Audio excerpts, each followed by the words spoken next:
check my Hebrew. 7, we will start the Hebrew shiur. We're here in the middle of Manhattan, broadcasting live, YouTube, Facebook, etc. In the middle of Manhattan, Stern College, and everyone are invited, of course. I think what we're doing here today, basically, your decision to come here today is radically alternative, if not even revolutionary thing. If anybody out there is watching us now, that's a revolutionary act. Because I just want to show you a little bit some data about what's going on out there. Every year, when we come back and study the Torah and start from the beginning, מתחילים מבראשית, we start from the beginning of the Torah, we just have to remember and remind ourselves what's going on out there. These are just, I would say, the numbers. What happens in 1 internet minute, 60 seconds, that's all. That's the amount of data that is out there. When it comes to YouTube, when it comes to millions of videos every second, you can also compare and see how everything increased. All the numbers are higher this year. 4.3 million videos viewed. When it comes to apps, we download every 60 seconds, 375,000 apps download. When it comes to Twitter, mails spent on almost $1 million spent online. How many hours do we watch on Netflix? Every 60 seconds. 3.7 million searches on Google. We asked Google almost 4 million questions every minute, etc., etc. 18 million text messages on WhatsApp. And basically, that's why I said when every person had 2 books, that was the maximum, on the shelf at his home. It wasn't so interesting. It wasn't so, I would say, fascinating if he decided to open the Torah once again. And he started from scratch, from Bereshit. Today, when we're really, I would say, distracted all the time, we're flooded with information, choosing your decision, our decision. The Jewish nation have decided once again, and it's not so obvious, the minute we stop reading the Torah, we don't even ask, what are we doing tomorrow? At the same minute on Simchat Torah, and I saw it in all the shuls where we live this year in 5 towns, but in every shul, the minute you stop, the same exact minute, you begin to read it once again. It's endless, I would say, endlessly deep. Every year we start, but of course we want to learn it in a higher level and try to find new meanings in these ancient words that are leading us for thousands of years. Bereshit bara Elokim et hashamayim ve'et haaretz. In the beginning, God created the heaven and the earth. So the minute you start reading these words again, okay, I'm not exaggerating, you can see yourself as, I would say, warriors of alternative culture, saying to us, to the whole world, these essential words are still important, although everything is out there, is much newer and maybe more exciting, of course more extreme, looks better. We're the people of the book, and we do not leave this book Be'ezrat Hashem this year. And we will try here every week, every Tuesday, to discuss the Parsha, what it tells us about us and to us, not as I would say, something that happened, the history. You have history books for that. We try to find what Parashat Bereishit and Parashat Noah. We are already reading Noah this week. How can you encompass, how can you talk about these 2 parashot? Fascinating. So I would say the basic of everything, of the whole Torah, thousands of years are described in these 2 parashot. What we will try to do, maybe I'll start with what we won't do, okay? No expectations. We will not discuss, I would say, the creation of the universe.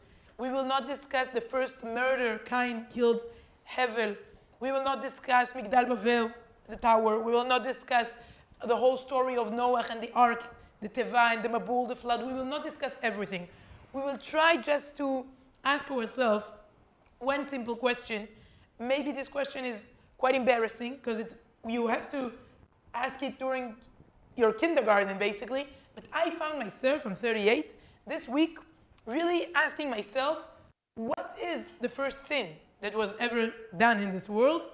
And of course, what is the tikkun? How can we fix, correct, change, improved what we did? When you think about it, oh yeah, they ate, the apple. It wasn't an apple apparently, but they ate from the tree of knowledge, etzadat. And what's the sin? What was done wrong? And what's our responsibility? Once again, these two people, Adam and Chava, they represent us. What happened? What went wrong? And what's our mission today? And as I said, it's unpleasant because we're supposed to know it. So I admit, I learned a lot of new things this week. A lot of course, answers. Our commentators are writing about it for thousands of years. We'll bring two answers. I think they're extremely relevant to us right here, right now. The first answer is, I would say the headline is, what went wrong? The most important things to us today. Limits, boundaries, restrictions, restraint. I mean, to say no to something you really want. Sounds, once again, very basic. That's one of the, I would say, sophisticated things we're supposed to do as human beings, as Jews. There are a lot of philosophical explanations, but let's just talk about the facts. Let's talk tachles, as we say in Ivrit. We were told not to eat from the tree of knowledge. We were told not to do it. There is, the first thing Hashem is telling us, the first mitzvah, is there are things that are, I would say, forbidden, and there are things that are permitted. That's how you should see this world. And if you really see it in the right way, there's only a little, the minority is forbidden. You have the whole world, you have paradise, Gan Eden. You just enjoy all the gifts I gave you. But once again, the distinction is very important. Can we say to ourselves with real confidence, I'm not sure today, you can tell, this is not permitted, this is forbidden. You are not supposed to do it. I'm saying it not only to my kids, to myself. I mean, is it okay to claim that there are mitzvot and averot in this world? That's the first thing Hashem is telling us as human beings. Look at this world and say to yourself, I can do this, I cannot do that. The first thing he says to us, after he takes us into Gan Eden, Hashem took the man and placed him in the Garden of Eden to work it and to guard it. And he commanded him, saying, of every tree of the garden you may freely eat. Mikol etz hagan achol tochel. Ume'etz hadat, tree of knowledge, tov v'ra, good and evil, you shall not eat of it, for on the day that you eat, you shall surely die. That's the only thing that was said. And immediately after the first law comes a huge can, because right afterwards, Hashem gives the man, after saying him, don't do this, something so small, just don't do it. Why do you care about this tree? He gives him the enormous gift called, it's the second half of himself. Now he's a real, complete human being. ויאמר השם אלוקים, לא טוב היות האדם לבדו, אעשה לו עזר כנגדו. Hashem said, it is not good that man is alone. I shall make him a helpmate opposite him. עזר כנגדו, the ancient phrase. So basically, the single prohibition placed upon them, okay, that was the single prohibition, they failed. Although he got the best partner, they had to face the challenge together. And we're asking ourselves, what's so hard about it? Okay, you have everything. Why do you have to touch or eat? You got the most wonderful gift. You're in the middle of paradise, literally. Not a vacation, they promise you it's paradise. That was the original paradise. What's the problem? But there was a problem. It's hard for us to just understand that's not meant to us. We're not supposed to do it, to touch it. The woman saw, ותרא האישה, כי טוב העץ למאכל, וכי תאווה הוא לעיניים, ונחמד העץ להשכיל, ותיקח פריו, ותאכל, ותיתן גם לאישה עמה ויאכל. The woman saw, and we must understand this description. The woman saw that the tree was good for food, and that it was delight to the eyes. Also, the eyes are part of the process, and the tree was desirable to make one wise. You eat it and you become wiser. She so took of its fruit and she ate. She gave also to her husband. And this sentence affects our life until this moment. What happened to Chava? What did she? There's a beautiful book called Tzror Hamor. I don't think anyone translated it into English. Even in Ivrit, it is not so popular. Rabbi Avraham Saba from Spain lived in the 14th century, I think.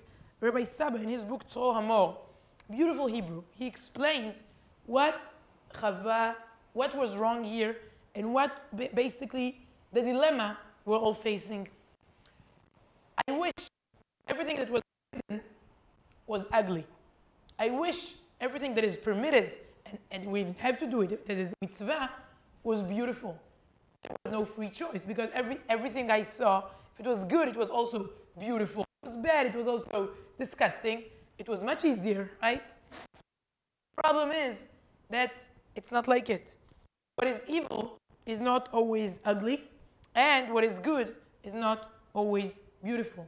In his words, Tzor Hamor, we will translate it here together. I brought the Hebrew explanation, and we'll translate it here together. But Rabbi Avraham Saba explains, it is confusing. Until, as I said, it's confusing now, here, in the middle of Manhattan. Because what can I do? It's beautiful, it's good to eat, it's pleasant to the eye, it's desirable. So the sin is not ugly. The sin is tempting. And he writes, she saw that the tree was good to eat. היא ראתה כי העץ טוב למאכל. והדבר שהוא ממית, she thought, oh, Hashem said it will make us die. So probably something like this should be, כמו שאומר השם, יהיה בו סם המוות. It should have some kind, it contain a deadly drug, or it should blind a person just from looking at it. Here I'm looking, it's so tempting, it's so beautiful. If it's bad, it should have done something to me. Or it should have a bad smell. We expect if something is disgusting, it smells like the garbage. What can I do? It smells beautifully. And all these characteristics, he said, she was looking for something bad about it, but it looked good. אני רואה כל הדברים בהפך, כי טוב העץ למאכל ותאווה הוא לעיניים. I see everything is opposite, exactly the opposite than what I expected. If it's everything is there. Because every ad, almost every picture in our culture, unfortunately, presents no similarity when it comes to good things and beautiful things. What I would say that's still misleading us. And of course, I said there are deeper explanation. Even Shora Moore said in his book Rav Saba, this thing is very, very deep. We cannot understand everything, but yet, in spite of it, it appears that there's one primary, I would say, level here. Basically, I also think that limitations are, I would say, we must have limitations in order to have real freedom.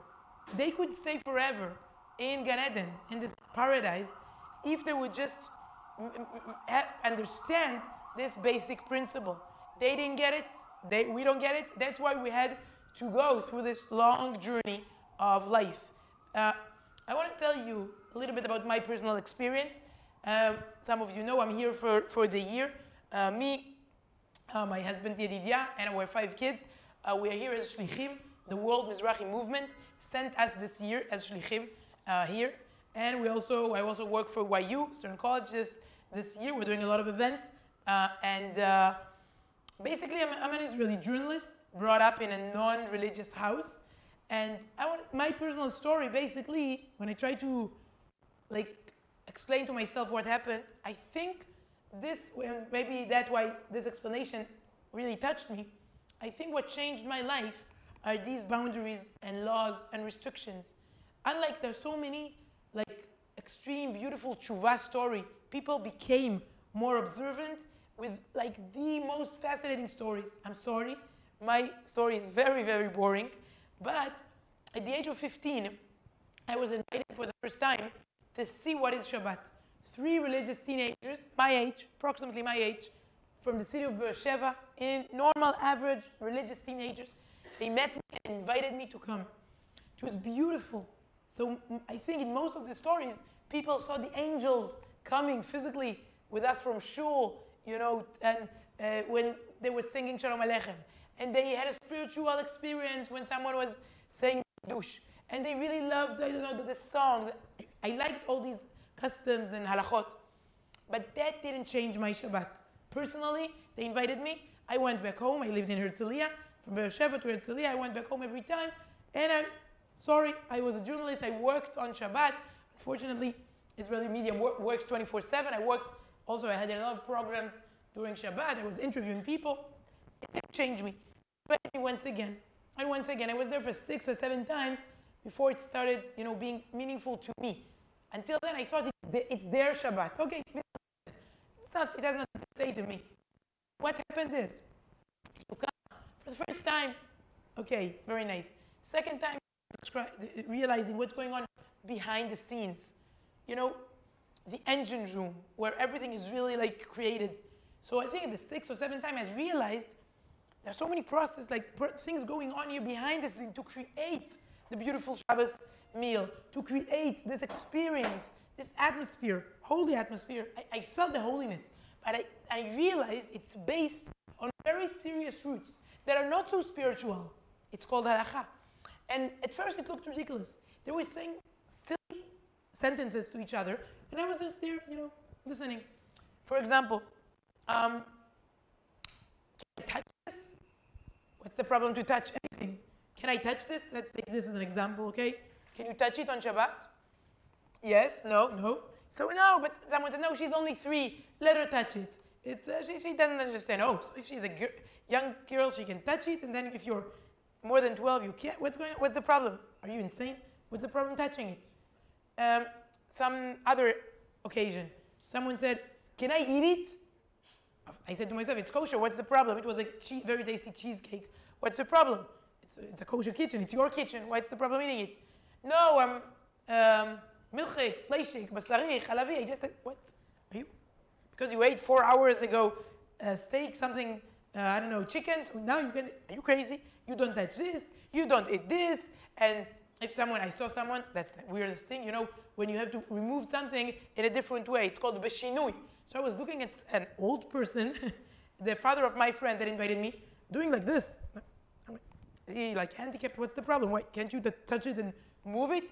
All these silly, I would say, silly questions, all these restrictions. Oh, I remember something. When my friend, we were 15, 16, she said to her mother, they were discussing some issue, and she said, how much is it? How much should you pay? How much it cost? And then she said, no, there's a discount, and if you buy 2, and it's there in the mall, they have it. Suddenly my friend stops. He says, Shabbat. I'm like, what? It's in the mall. Why can't you say how much this shirt costs? What's the problem?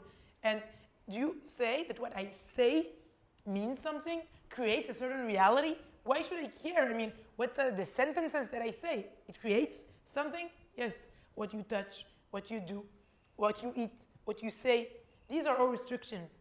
But then I was 15, 16, and because of these events, I wanted to feel more committed. And that's weird. I mean, you may expect the Shabbos experience will attract someone, will draw someone's attention and bring my heart into, no. These restrictions, don't underestimate anything you do, anything small you do. Years later, I became, Baruch Hashem, Shomer Shabbat as a teenager. Years later, I saw this beautiful, I would say, picture done. Okay, do whatever you have to do. Do you have it? Okay, thank you. Yeah, that's the opportunity, by the way, to thank. There's Jonathan Uri here working with Uri Wistrich, whatever, I'm an Israeli. They're working very hard in order to broadcast it live to the world out there. So thank you very much with all the great people from YU working on this shiur every week. But look at this picture. It was made by the artist Nir Menusi in Eretz Israel. How is your Hebrew? What's written here? Lo, right? But also beautiful Hebrew. Kol hakavod. Yishar koach. What you see here is the law, which is, by the way, you can count, but I will tell you, you can read the word law 39 times here. Why 39? Of course, lamed tet melachot. 39 things that we're not supposed to do on Shabbat. That's the tree of knowledge, okay? That's what we're not supposed to do. So we have 39 lamed tet, 39 laws, small laws, but together they create a huge can, a meaningful, sweet can. That's the experience. And I really feel sorry for people that are stuck, you know, they just see the small laws. They're stuck in between 2 small laws or 4 small laws without the opportunity, the ability to zoom out to a bird's eye, you know, from a wider, larger point of view, seeing how these small, I would say, they all create a huge can. There's a beautiful sentence I heard. It's not mine. Rabbi Dovi Zinger from Israel once said it. There's of course the famous song, "All You Need Is Love." So he said, no, all you need is love, which means lo in Aramaic, lo. Or if you really love your kids, if you really love yourself, take care of the loves, okay, of the law, they will create a huge can. And a year ago, maybe that's the right time to talk for a minute about this person, passed away a year ago. Professor, the name is Professor Michel, Hebrew name first, or English name first, but Walter Michel, basically. Here you call him Walter Michel. We will get to his Hebrew name in a minute. Walter Michel passed away. By the way, it was also Parashat Bereishit, Parashat-Noah. The content really, I would say, is really the right content if we want to talk about his legacy. He passed away at the age of 88. You may not know him. I'm sure some of you heard of his, I would say, famous experiment called the marshmallow test. Michel was born during the 30s in Europe. His family, they immigrated from Poland, ran away from the Nazis, and Baruch Hashem, they were saved. They came here. His father, Shlomo, was a businessman. His mother was Leah, and he grew up here in Brooklyn during the 40s. Young Jewish kid, was very influenced by his grandmother. He was talking to her in Yiddish for years, listening to the Jewish heritage, listening to her stories. When he grew up, he finished doctorate in psychology, Ohio State University, and later on, he was teaching everywhere. Harvard, Stanford, Columbia University, lecturing all over the world. Why? He became so, I would say, famous and influential because of, I would say, the experiment. He understood the spirit of our generation. When Professor Walter Michel went to his young girls' kindergarten, that was the first laboratory. He took the kids and he told them something very, very simple, okay? You can get 1 marshmallow right here, right now, if you want. But if you wait a little bit, I promise you, you will get 2. Now, he observed, he watched them. 2/3 took the marshmallow. They might want to eat it right here, right now. 1/3 waited for 20 minutes. By the way, that's a lot. That's destiny. I think today, 2 minutes. That's how we should do this experiment. Who waits 20 minutes today? But anyway, he observed, you know, how this third did not surrender. And surrender, I would say, to the immediate desires. And this ability, he was looking after he watched what happened with these kids for the rest of their life. And the 2/3, okay, became quite average. And the third, he was watching it, all the numbers, all the details you can check, how much they all earned, okay, how happy they were, how healthy they were. Did they become, I would say, addicted, drugs, alcohol? Did they divorce? What happened to their kids? Where did they live? Which neighborhood? Everything he checked. How meaningful they were, even when it comes to charity in the society, how they interact with other people. Everything was much better when you checked this small group, the third of the kids in the kindergarten that could wait. And years later, he of course did it again and again all over the world. Every year, someone else did the marshmallow test. And when he was interviewed in his 80s, Professor Michel, he said, these children, listen to this, are doing what Adam and Eve did not succeed in doing in the Garden of Eden. That's his conclusion. Anticipation, the ability of, you know, wait, stop. And I think it's astonishing in its simplicity. I mean, it's so simple, but that's the main thing we should teach ourselves first, and then our kids. That's the most important thing to teach a child today, more than anything. You know, when they study, Baruch Hashem, my kids are now studying here in New York, schools. Wow, they study a lot. But what's the most important ability, you know, we should give them? And the marshmallow test, this theory, by the way, he was very positive. He said you can change also the destiny of the other 2/3 if you teach them, if you take them into a serious route of making them, you know, more like aware. Walter Michael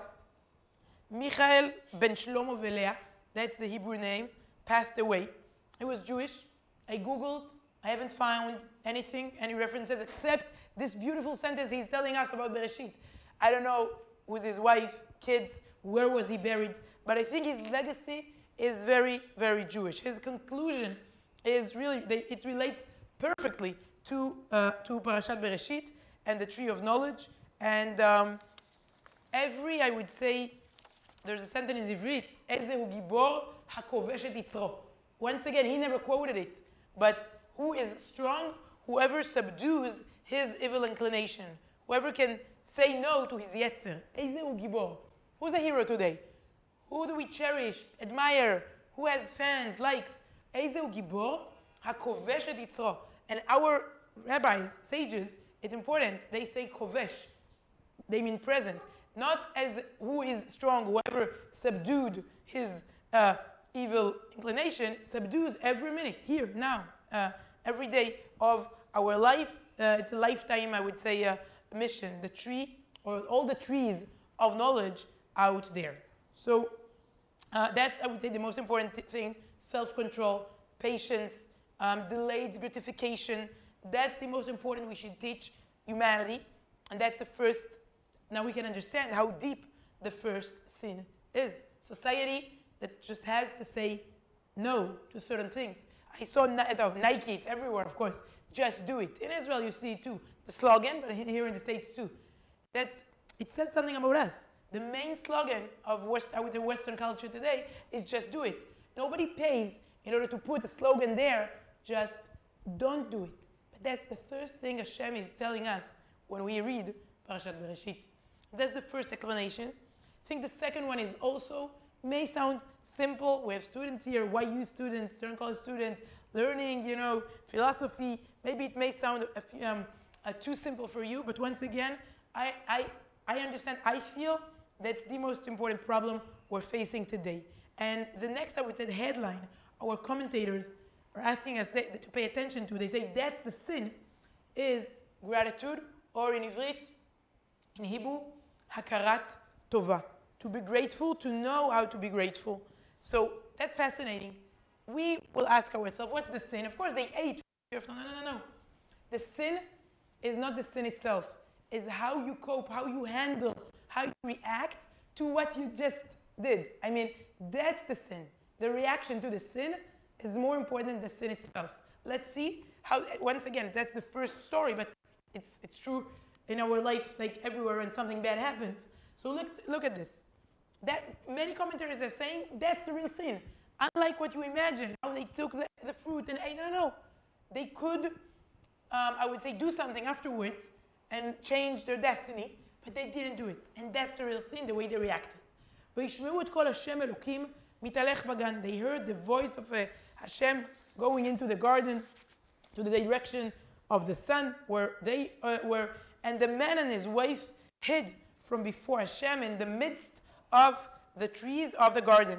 And the Lord called to man, Adam, the first person, and he said to him, where are you?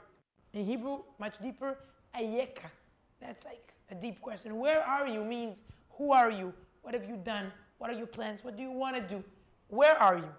And the man said, he started asking him, and the man, his first, I would say, instinct, reaction, he said, the woman whom you gave to be with me, she gave me of the tree, so I ate.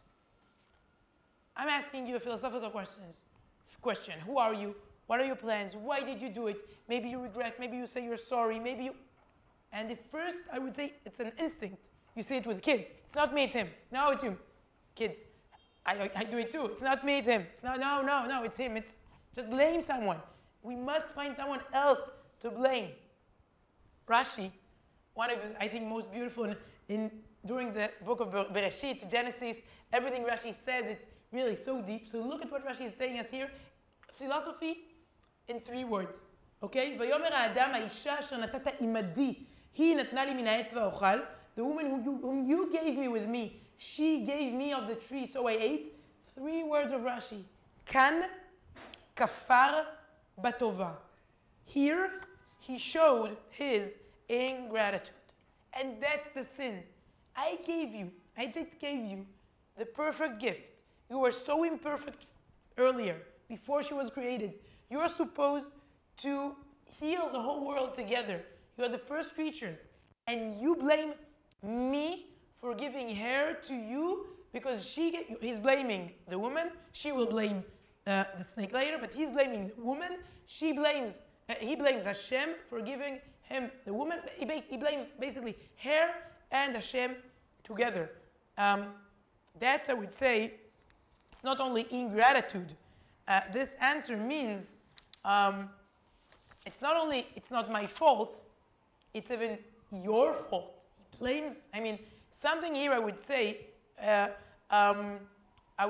just imagine a different answer. I ate, I'm sorry, it was a mistake, okay? What would happen then? We don't know.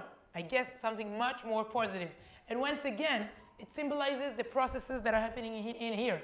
I do something wrong. Instead of saying I'm sorry, I blame everyone. I blame Hashem for what I'm doing wrong, although He gives me the best tool in order to do the right thing. And I say today, a lot of people talk about what we call positive psychology, grateful lifestyle. Very interesting, I would say, phrase, grateful lifestyle. I think the first word we say every morning is a message. I saw many commentators, they see the connection. The first thing we say every morning is modeh, toda, kan kafar b'tova. Every day we try to be better and to, I would say, change in a little world what happened there. And Kitzur Shulchan Aruch also says every morning, that's the explanation.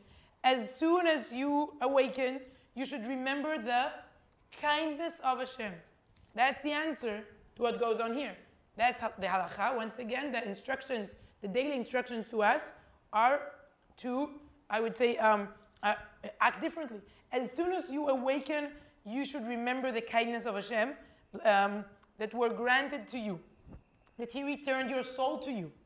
You committed it to Him, faint and weary, and it has returned to you new and refreshed. Modeh ani lefanecha, melech chai v'kayam, שהחזרת בי נשמתי בחמלה רבה אמונתך. I thank you for giving me back my soul in a pure way. I thank you for believing in me. So the soul comes back to you, refreshed and new, enabling you to worship Hashem, to work, to do things with all your capacities. Every morning, a person becomes a new creation, and he should give thanks with all his heart. And for this, while still in bed, you should recite, I thank you, everlasting King, for you have restored my soul with mercy. Great is your faithfulness. Now, in other words, even if you thought you had nothing to do with the tree of knowledge, with Parashat Bereishit, you just read about this temptation there. Every morning, during the first waking moments, you repair what happened in the Garden of Eden, and you prevent something like that from happening to you, because you act in a different way. You express gratitude, and I think that the awareness to that is very important. Afterwards, all Brikot HaShachar, the blessings of the morning, if you look at them carefully, we thank for everything, for the sight, to see, the move, the clothing we wear, the capacity for action, to live life of real freedom, and etc., etc. Everything we see there, it's part of us trying to repair what went wrong. And I read, there's once again a beautiful book, I think wasn't translated into Ivrit.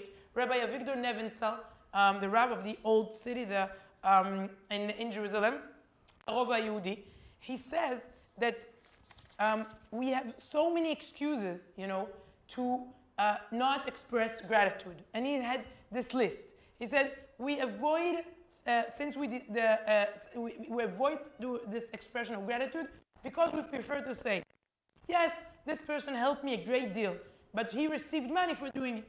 Or, it's true that he helped me, but it didn't require much effort. It wasn't so serious. Or, he tried to help me, but it was not of much benefit, and I would have managed just fine without him. Or, we say to ourselves all the time, we think in this way, oh, it's true that he helped me, but without my effort, it wouldn't have mattered. Or, he acted for himself and only helped me since I would just happen to be there. Or, even though he did help me a great deal, what he did for me is nothing compared to what I did to him, etc., etc. It's really, really hard to feel gratitude, I think, especially in a successful society. And boy, do I see a successful society in the last 2 months. Although Israel, Baruch Hashem, is a beautiful country, developing all the time, has a lot to offer, it's different than America. Here, in a sense, I feel you have it all. In a way, I think I shared this story a month ago. On my first day here, first day at Stern College, I wanted to buy a squeezed orange juice here, Lexington Avenue, out here from the, we see it from the window. I wanted a squeezed orange juice on my way. I told the person I want to buy a small cup of fresh squeezed orange juice. And I want to pay, and he gives me the cup. And the cup was, I think, really, I'm not exaggerating, this size. This size, seriously. And I thought, only my first day in America, but I'm not a fool. I said small. I will not pay for that. I want small. I said small. And he laughs at me. He pointed at the cups and he said, lady, that's small. That's medium. That's large. Welcome to America. In a way, you have it all. In a way. Everything's huge. We went to Costco 2 weeks ago. I think you haven't been to America. I don't know. They take me to the Statue of Liberty, Times Square, Costco. That explains the American culture. That's crazy. That's crazy. And I think feeling gratitude, being thankful, because you just have it. It's natural. It's obvious. Baruch Hashem, also in Israel, that's a danger, to feel we're too strong. And the generations that were here before, they built everything. They worked hard. We can just enjoy the fruits. It's dangerous. Rabbi Sachs, by the way, Rabbi Jonathan Sachs explains that that's even the greatest danger to a successful society like us here and there. And maybe that's the danger to the Jewish world, because together, Israelis and Americans who are more than 80% of our nation, the population of our nation. So look at this quote, at this sentence. He tells us, Rabbi Sachs, the real test of a nation is not if it can survive a crisis, but if it can survive the lack of a crisis. That's also a danger. Can it stay strong during times of ease and plenty, power and prestige? That's the question to ask today. They thanked Hashem everywhere, our ancestors, in Europe, in Spain, in Egypt, in Syria, in Poland, everywhere. There was anti-Semitism, pogroms, the Holocaust, and they didn't feel this kan kafar b'tova. They were really thankful. They were really connected. And now, so wealthy, Baruch Hashem, so successful, so free. In Israel, in the States, in Canada. I was in Canada this Shabbos, beautiful Shabbat, in Montreal, huge communities, huge high schools. In London, I visited London a month ago. I fly a lot. In El Al, in the plains, everywhere, Baruch Hashem is successful. And the main question is, do you forget your mission? Kan kafar b'tova? Do you go back to the first sin? Or do you really know how to be grateful for all you got? And many commentators connect Bereshit and Noah, because this time we're already reading Noah. Many commentators tell us that Adam and Eve, Adam and Chava, they found the answer. I want to show you a beautiful quote I saw. I think it shows us what the final solution may be to us today. Shabbos. we're talking about two problems we have, right? Ipuk, restraints, limits, and hakarat hatov, gratitude, being thankful. Okay? Now, look at the format of Shabbos. And that was the Midrash, Chazal are telling us. Ra'a Adam HaRishon et kocha shel HaShabbat. Because Shabbos was also created during Parashat Bereishit. והחל השיר מזמור שיר ליום השבת. Adam saw the power of Shabbat. Shabbat, also the letters of tshuva. If you change the how you write the letters, Shabbat and tshuva, that's the day Adam saw the power of Shabbat and began to sing mizmor shir liyom Shabbat, the psalm we sing every Shabbos. We say it. So it's also a day of restraint, right? We saw earlier the law, they create the ken. And Shabbat is also the day of gratitude. You stop the race. You don't buy, you don't purchase, you don't sell. You stop everything and you see what you have. You must look at your community, at your family, at what you have acquired. You look at what you have. So it may be the solution to both problems we just show. And a lot of commentators connect it to Parashat Noah. They say that's our ark today. That's the teva we should enter every week. The Netivot Shalom, Rav Shalom Noach Barazovsky, Hasidic commentator, writes beautifully that when he talks about Parashat Noah, our mission, if we want to return to paradise, go back to the Garden of Eden, to Gan Eden, if we want to return there, there are still ways. We cannot go there. I mean, Bezrat Hashem, in the future, the whole world will be with it's right. I would say, if we continue in the right direction, there will be a final redemption. But today, here, right now, right here, we still have 3 arcs we can enter when there's a flood, Mabul, out there, and it can save us today and give us a sense of Gan Eden. In our generation, there are 3 Noach arcs. Torah, if you really think, you're concentrated, you're focused, you're really inside the Torah. Shabbat, just like we said, that's our arc today, that's our teva. And unity. Now you tell me what's harder in the Jewish nation, Torah, Shabbat, or unity. These are powerful forces of good with which to overcome the surrounding evil. I mean, with them, we can overcome the surrounding evil. It's hard, but it's worth it. That's the way to return there and to, I would say, repair the first sin we made, our forefathers made. I want to finish with something funny someone sent me today. She said before the shiur, just before the shiur, she showed me a beautiful example. I think it can summarize everything. That's a 2nd grade notebook of a girl from Israel, from Jerusalem. And the homework, the teacher told them to write 5 questions you would like to ask Noah. Now look at question number 5. That's priceless, okay? Question number 1 is, how was it in the teva, in the ark? How could you wait so much inside? 4, and we'll ignore 3 and 4. Question number 5, Ma asita bli Wi-Fi? What did you do with no Wi-Fi in the ark?